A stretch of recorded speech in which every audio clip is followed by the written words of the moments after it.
Thank you very much, Mr. Maine. Thank you for being here. And I sort of the same questions here that Ms. Capito and Mr. Rahal have raised here. As I look at it, last year it took about 824 days to move a citation to final order of an unwarrantable failure. That's like 3 years. I mean, that's forever. Yep.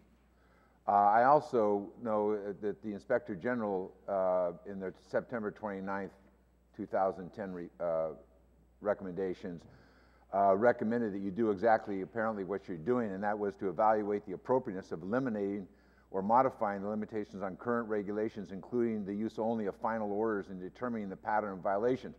So we have this other report where they made the recommendations and you met every one of those recommendations, and that's sort of a test of whether or not the Inspector General is effective or not. And here you're doing it again, you're meeting his recommendation, which is to think of another way of doing this, because clearly those 80,000 citations are a way of gaming the system. Because they gamed the system, we had to put up $22 million additional for people to deal with the backlog. The appropriators did that, I think, last year in one of the CRs, one of these things that come through here every couple of weeks now.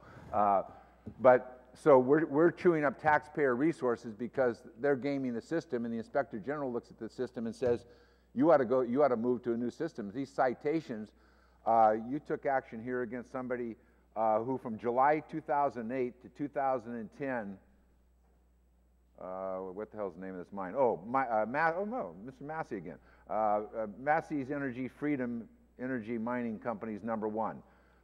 Between 2008 and 2010, had 1,952 citations and 81 orders to the company, violating critical standards, including improper ventilation, failure to support the roof mine, failure to clean up the combustible materials, failure to maintain electrical equipment, and failure to conduct the necessary examinations of the workplace.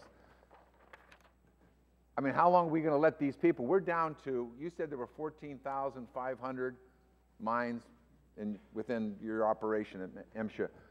So we're down to what is about 14, 15, maybe 20 mines that are really in this atmosphere. So it's just a question of I think we should change the statute so you don't have to work within a bad system. But the fact of the matter, it's a very simple decision for the Congress. Are we just going to continue to empower rogue operations that endanger miners that are on notice through thousands of citations that this is a dangerous workplace? Is the Congress going to sit here and say, we'll just wait for the next accident? Because apparently we can only legislate if people die. It's the only way the Congress can move. We get all our adrenaline pumped up here, and then maybe we do something, but we don't do anything in between accidents. And we now are on notice from the Inspector General's office, from your office, from the level of citations, that we have a relatively few number of mines that have decided it's in their economic interest, whatever their business plan is, to game this system and put these miners at risk. These miners are subsidizing their business plan with their risk in the workplace.